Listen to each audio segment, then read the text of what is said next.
This is Iowa. This is, if you look at Iowa. Whoops, I'm sorry. There you go. There's where Iowa is. Here's where you guys are. This is where Iowa is. That's about 1,500 miles.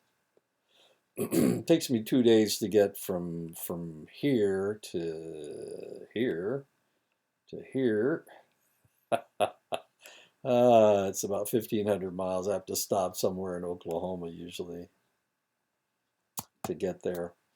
So a little bit far away. And of course, that's going to cause that will cause a trouble. That will cause problems, and that's one of the reasons I can't come back in the fall of next year because it's just too far away. Um, okay, and Lost Nation. I live in Lost Nation, Iowa. It's about right there. It's exactly 187 miles from directly west of Chicago, as you can see. There's Chicago right there, but I'm right here. This area of Iowa was really kind of interesting because they used to cut lumber up in Wisconsin and Minnesota, and they'd sail it down the Mississippi River. And as you can see, the Mississippi River curves to the east. And when it curved to the east, everything was shot against the eastern bank of the river. But as it makes this little turn here at this nipple, this is where Clinton, Iowa is. As it made that turn, all the detritus, all the lumber that they cut and threw into the river would hit the western bank. And in Clinton, Iowa, right here, which is right here, in Clinton, Iowa, they pulled the logs out and they would saw them up.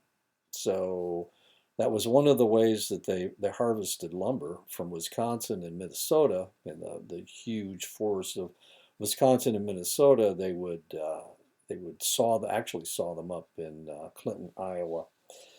And the people that owned the sawmills became very wealthy. They were known as lumber kings and or river kings.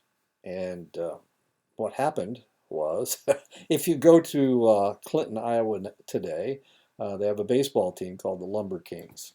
And the high school where my daughter teaches, the high school mascot is the River Kings and River Queens, as strange as that is.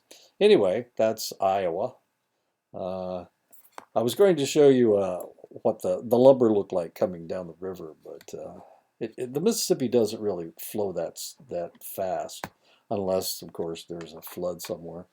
And that's one of the lazy Mississippi River is, anyway. It they would sail the lumber down the river and pick it out right here at Clinton, Iowa. This is Davenport right here. So as long as the river is curving west, the flow is to the western bank, and as soon as it curves east, it flows into the eastern bank. And the eastern bank, of course, is Illinois. And there you go. Rock Island is here. There's an army post in Rock Island. I don't know if that's important. Let me show you a picture of Lost Nation. You can see where I live. Lost Nation has, whoops, I'm sorry. There we go. Okay, there's a picture of Lost Nation. Okay, I don't know if I stopped it. No, I guess I did. Okay. Anyway, there you go. Welcome to the class. I have 6 classes this semester. I will try to keep up with things. And there you go. Welcome. As I've been telling all my students for the last 30 years of teaching college, I'm just here for a good time. So I will laugh a lot. You probably won't be laughing along with me because you won't get most of my jokes, but that's okay. This is Lost Nation, Iowa. It's only got 489 people. My wife, strangely enough, is the head librarian at the Lost Nation Library. But with 489 people, you can imagine it's not the largest library in the world. They do have a lot of books, though, and people donate. This is a very well-read area.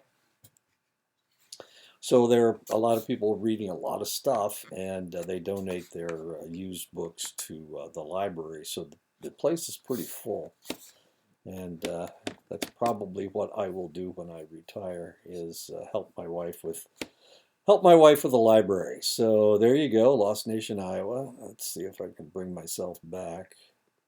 Wait a minute. Maybe I can.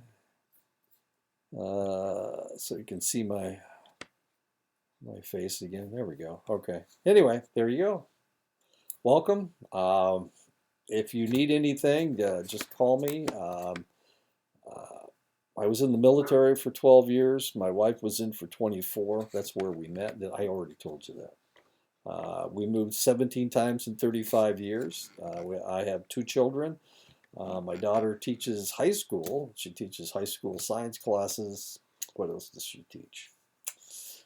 Science classes at Clinton High School, and my son works in cybersecurity for the federal government in D.C., Washington, D.C., of course. So we're real proud of both of them. And there you go. That's an old chair. It's an old chair behind me. My goodness, what a mess. Anyway, okay. Hi, you guys. I'll talk to you later. Well, I'll be lecturing to you but I won't. You won't get to see my face probably. There you go. Talk to you later.